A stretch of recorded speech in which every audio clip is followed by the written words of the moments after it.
As Will and Nate pass out those, they have the same page this morning. You will find a front and back, and on the front you will find the outline for our Bible class this morning. I did not really have a particular passage, but rather wanted to cover several scriptures that we just kind of cover in a synopsis format this morning as we continue to think about some time robbers.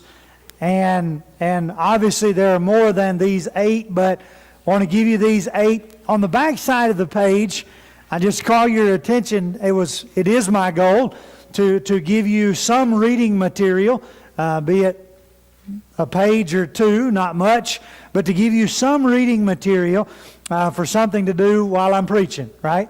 Every Sunday. So I hope you're reading these. I hope you're meditating on these articles. The one you have this morning on the backside is actually just a column out of a track. It's a track on a Christian's TV guide. Is the track, and we have a few in the office over there if you want to read the whole thing. But you've got the backside, and it just outlines some hours that are spent watching TV, and of course. The tract is, the inside of it is about, be careful with the television. So it didn't really apply to time necessarily, although it's a good read. But it has more to do with, be selective with what you're watching and those types of things. But then on the back, I was amazed at how the track ends is just with some numbers.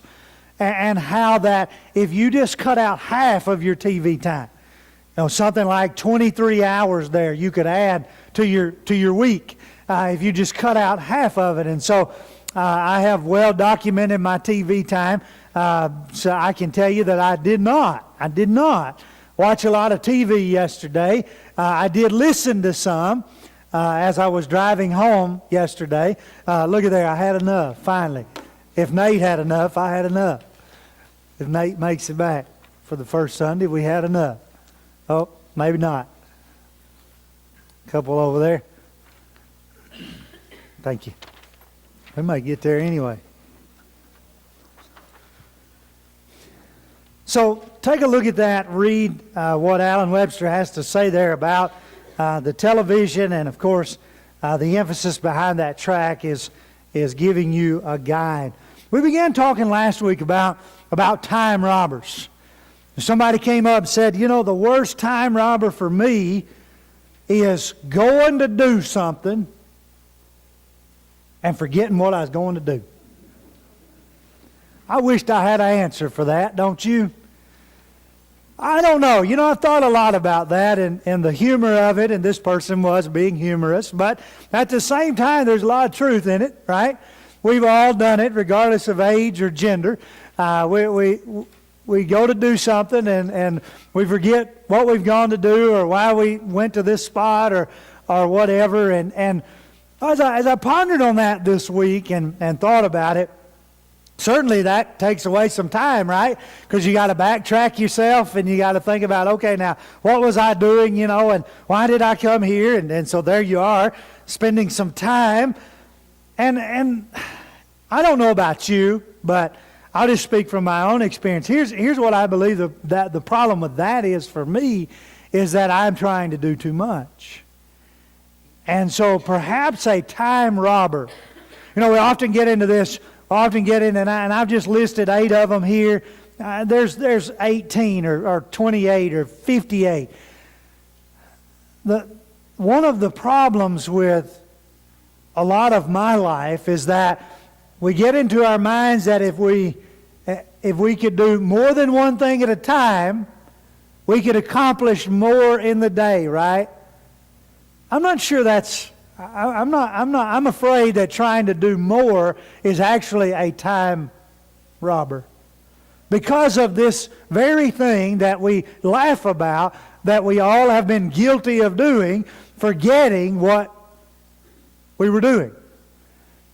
And I'm just wondering for my own life, and I've been contemplating this all week, is, if I would stop trying to do too many things at one time, would that help me focus on what it is I'm going to do, and therefore help me to not forget as much. Now, obviously, you go to do something, the cell phone rings, and boom, there you go, right? And you get off the phone, and then you go, what was I doing? But it's those times where I've got a half a dozen things running through my mind, trying to be productive when, if I'm not careful, all I'm doing is robbing myself of that time. Had another person in this audience come out last Sunday, and you see a little bit of that on the front of your family news, and ask this question: is there a difference between spending time and using time? And so I spent some time meditating upon that question. And I give you just a snapshot of how I answered it on the front of the family news. I didn't answer that person there when they asked the question, but after I had meditated on the question a little bit, I thought it was a great question, and I think it's something that you need to consider and contemplate. And so I'm just pulling out some things that I want you to, I do believe that this class, although it's not much interaction here, and I do apologize for that, it's more of just presenting a lesson from my standpoint, but there are some interactions that are occurring, and I am enjoying that, and I am trying to use that to mold and to fashion into some things that will hopefully be helpful for your life. We're talking about time robbers, and we're talking about things that come along and steal our time. We began last week with 4 of those, and you can see those at the top there. I just listed them again for your memory's sake. The last 2 we just kind of mentioned as we were leaving class. And the key to number 3 and number 4 is balance. You know, I said last week that the key words in there is too much. Too much. Too much of anything is not good. You need to realize that. Too much of a good thing can become a bad thing. And so when it comes to time, and when it comes to managing, and when it comes to using our lives properly, the key word to all of this is balance. Does there need to be recreation? Absolutely. Does there need to be entertainment? Absolutely. Does there need to be time for work? Absolutely. But you've got to balance all those. Does there need to be time for sleep? Time for rest? Certainly. All of that is kept into a balance. So number 3 and number 4, the key concept there is balance. We move on to the last 4, starting with number 5 this morning. It amazes me how many people live in failure, live in guilt, live in shame. Let's just be honest with each other. None of us in here are perfect. Not a one of us. We've all done things, we've all said things, we've all thought things that God wasn't proud of. Call them what they are, sin. We've all been there. We've all done it.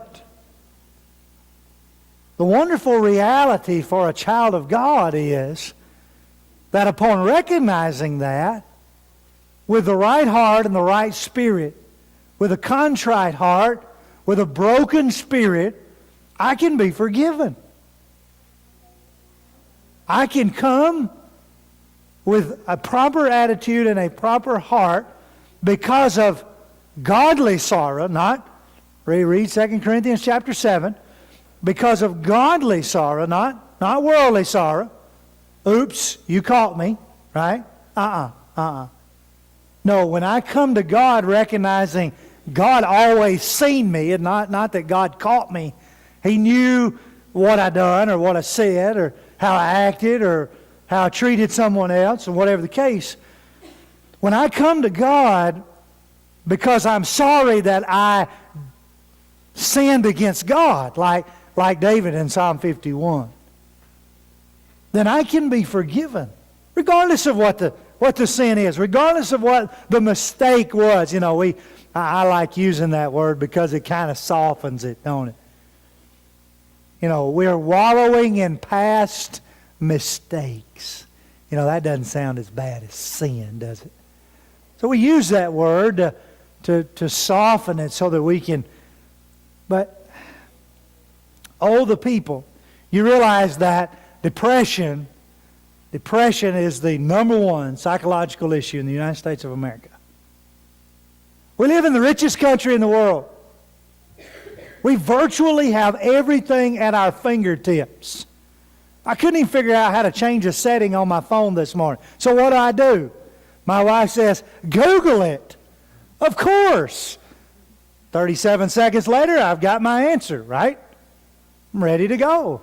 But we've literally got everything at our fingertips, and the number one mental illness in the United States of America is depression. Really? Why is that? Well, I don't know. I don't have the answer as to why that is, and I'm convinced the answer is different for different people. But here's what I do know. I do know that it's caused a lot because people are wallowing in guilt and shame and failure and disappointment. And if they continue to wallow in that, then that failure and disappointment can lead to that psychological illness of depression that takes therapy and maybe even medication to break that cycle. But it's a cycle that oftentimes starts with this wallowing concept. And so let's just admit that we've all got a past. And don't misunderstand me. If the sin of your past is not corrected, then you better not move anywhere. You need to get that right. Whatever that takes. If you're not a child of God, then you need to get into the family of God. If you are a child of God and you've got things that's between you and God that are separating you and God, then don't you go anywhere until you get those corrected in your mind, in your heart, and with God. But once they're corrected, you see, oftentimes God forgives us long before we forgive ourselves. And that's what number 5 is. Once God has forgiven you, then you forgive yourself. And acknowledge that God understands. I'm a human, and I fail. I sin. What God is looking for is the right attitude and the right spirit within me that desires Him to forgive me. In Philippians chapter 3, and that passage there where Paul says, listen, there's a point at which in all of life we need to forget what lies behind and strain forward to what lies ahead. You see, guilt and failure and shame and depression, I'm just convinced. I have no statistical data in my back pocket, but I'm just convinced that most people who are clinically depressed are living back yonder somewhere.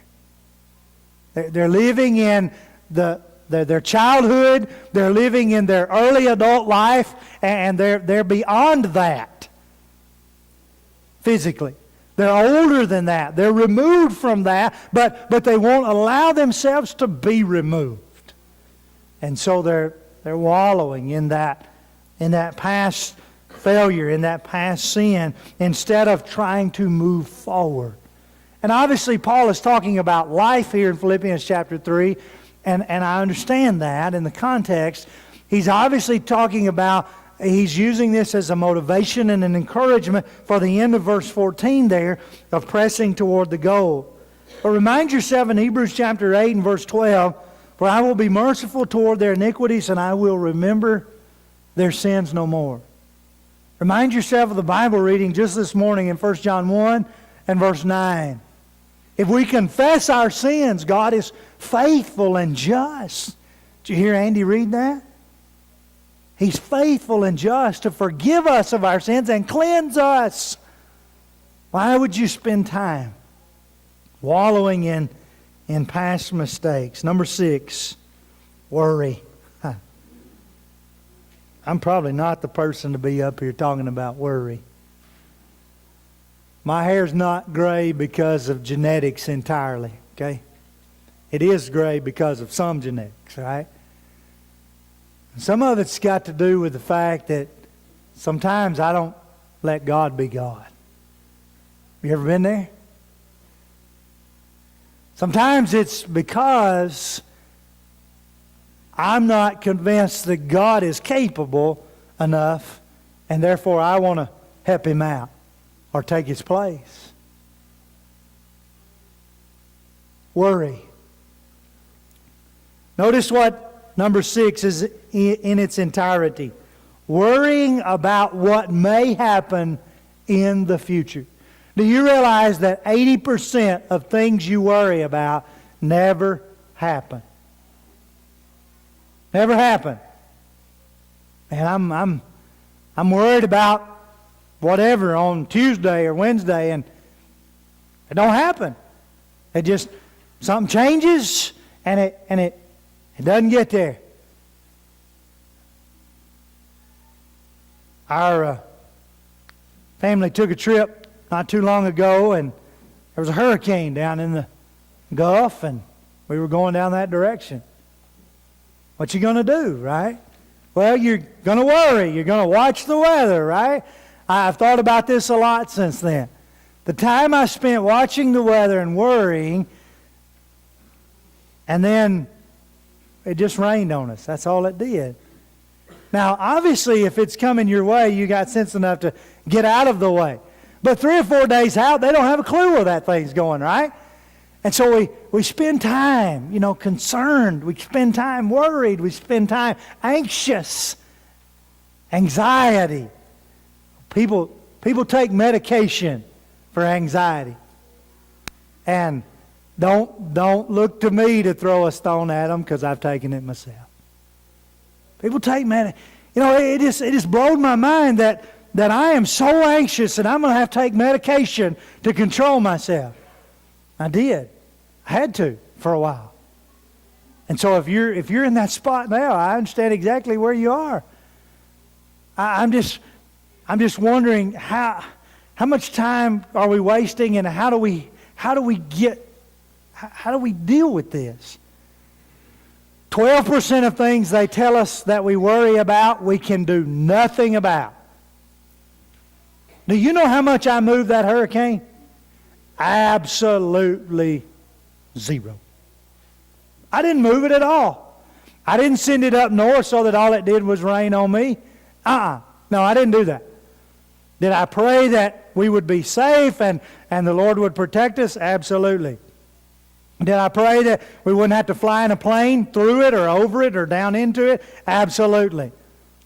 But I didn't do anything physically to change that. And so what studies are telling me is that 92%, watch it, 80% never happened. 12%, I couldn't do anything about it if I wanted to. I just couldn't change it. I'm worried about it, but I can't do anything about it. And so what does that leave? Well, that leaves 8%. And the reality of it is that of all the things you worry about, 8% of them have legitimacy. Now, instead of being worried about them, do something about them, right?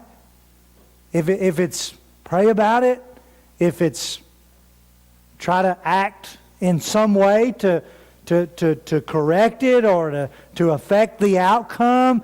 But what I'm saying to you is that 92% of our worry is irrelevant, basically. And so if we could focus in on that 8% and deal with those things. Romans chapter 8 and verse 28, and we know for those that love God, all things work together for good. For those who are called according to His purpose. Now, oftentimes we misuse Romans 8:28, and we misquote it, and we want it to say everything's going to be good. I'm not convinced that Romans 8:28 even says that everything's going to be for your good, but rather that everything's going to be for God's good.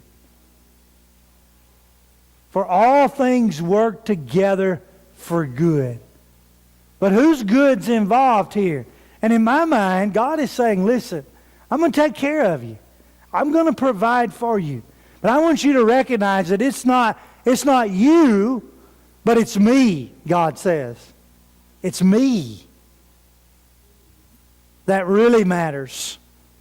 And so I'm going to work everything God says. I'm going to use you, and I'm going to bless you along the way. But I want you to realize that some days may not be so good, but understand that when all of the days are put in the camera, and when you can slide through day 1, day 2, day 3, day 4, and you see some days with clouds and thunderstorms, and then you see some days that are bright and sunshiny. When all of that is considered together, it'll be for good.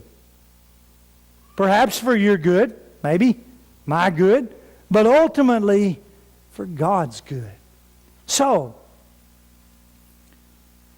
my suggestion is find those 8% of things that you can do something about and that will actually happen, and put your focus and your time in on them. I don't know how much. Here's what I know. I know in an audience of this size, there are some people in here that are perpetual worriers. It's just bound to be at least one. And so what you're doing is you're spending a great deal of time every day worrying. Now, some of us in here, not so much. There's a few things that come along that grabs our attention, and maybe we do spend a little time worrying about them, and then hopefully we get concerned enough to do something if we can, and then we rock on. So we're not spending that much time. But if you're a constant worrier, had any stomach ulcers lately? You got acid reflux? You got high blood pressure? I don't know. Ask the medical person up here what all it does. I have no clue. They tell me that it'll do a lot of things to your physical body, which then takes more time to go to the doctor, right?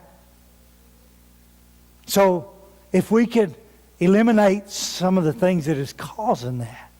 And maybe for you, I'm admitting to you that for some of you, I'm talking and you're not hearing because you're not a worrier, and some people are not, but others are.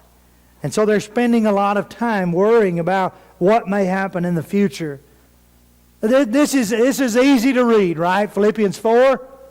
Be anxious for nothing. Well, it just sounds great, don't it? Don't ever be anxious. Don't be anxious. Don't worry about anything. Why in the world, Philippians 4 and verse 6, would you have anxiety problems? That's almost to the point that we go this far with it, right? It's sinful to be anxious. Boy, I said right out of the gate, we're all human, didn't I? If it is sinful to be anxious, I'm convinced there's a lot of people guilty of the sin. Recognize where you are in life and what you can do about it. I'm very hesitant and very careful just to throw people who are anxious and worriers under the bus. Because I think better what we could do is recognize there are some things that we can do something about. And so let's use our effort and our energy to do that. And I believe that if we could, instead of just saying, well, all worry is sinful and we need to stop worrying, you need to stop worrying. Have you not read Philippians 4 and verse 6 lately? Be anxious for nothing, but in everything by prayer. Why would you have prayer in your back pocket and be a worrier? How ridiculous does that sound? Well, that's pretty hard-nosed, isn't it? Maybe even a little hateful. But rather if we could back up and say, you know, there's some things that if I'd stop worrying and do something about it, I could get something done. And then recognize that those things that I can't do anything about, and so I'm going to ask God if it so be His will to do something about it. It may or may not be. And then I'm just going to recognize, you know, I just spent a lot of time thinking about. I wonder, and I'm not. You know me well enough. I don't play politics here, okay? I'm just ready for November to get here and be over, if you want my personal opinion. But I wonder how many people right now are legitimately worried about who's going to be the next president. And do you realize that both of them ain't going to be elected? You realize that, right? So whichever side, you know, if you're worried about this one being president or worried about this one being president, the fact is that one of them's going to be president, okay? That's a fact. And it's also a fact that one of them isn't. So if you're spending your time worried about the one that loses being president, well, you just wasted a bunch of time. Now, there may be some concerns if this person does get elected, what could be or what might be, but again, we don't know. We don't even know who's going to get elected. We don't know what they might or might not do. And so I'm telling you, if you're wasting a lot of time with that, worried about it, it may never happen. What you're worried about may never happen. And so you're allowing that to rob yourself of time right now. My favorite statement nowadays is, I've told you I was a worrier. I was anxious. I'm trying to do better. So my favorite statement now is, if it happens, we'll deal with it when it comes. That's my motto now. You can ask my wife. Hon, we're flying into a potential hurricane. Well, if we are, when we get there, we'll deal with it. If it is, it is. I mean, you know, I'm not going to spend time right now worrying about it because it might not happen. But if it does, obviously there's some planning and efforts that need to go in. And once that time comes, then we'll make those plans and things necessary. But recognize that every day is a new package. It's called today, right? We call it the present, don't we? It's a present. God put a present on your door this morning. It's called today. Don't let yesterday or tomorrow ruin today. One of my favorite statements, I don't even know who said it, one of my favorite quotes. You've never changed a yesterday, and you've never lived a tomorrow. It just doesn't happen. Yesterday's gone. You can't change it. When tomorrow gets here, if it does, guess what it'll be called? It won't be called tomorrow. It'll be called today. Today. This is the day, right? Focus on today. What can I do today? Number 7. Before you think that I've gone to meddling here, let me be very clear. By gossip, I mean in a very broad sense, in a very broad category, that gossip is a stealer of time. Now, obviously, Leviticus 19 and verse 16, the Old Testament, you shall not go around as a slanderer among your people, and you shall not stand up against the life of your neighbor. I am the Lord. Proverbs 26 and verse 22, the words of a whisper are like delicious morsels. They go down into the inner parts of the body. We can talk about backbiting. We can talk about slandering from an Old Testament perspective, even from a New Testament perspective. One of the 10 Commandments, you shall not bear false witness, right? So it's always been a potential in society But what I mean by gossip is even broader than that. I can read statistics to you all day about 95% of all rumors, hurtful rumors, are false. So, there you go, right? You've said it, it's not right, you've hurt somebody with it. Now, not only is it false, but now you've hurt somebody. Well, this is real good, right? Now you're a liar, and you're being hurtful to someone else. Those are not two categories you want to be in, is it? But here's my thing. Here's my thing with gossip. What's its purpose? What's its productivity? And I want you to understand that oftentimes when we say the word gossip, we think you and I sitting around the coffee table, but I'm going to tell you there's a lot of gossip coming through that 55-inch plasma or LCD or whatever you've got, 30-inch tube TV, your old Sanyo, right?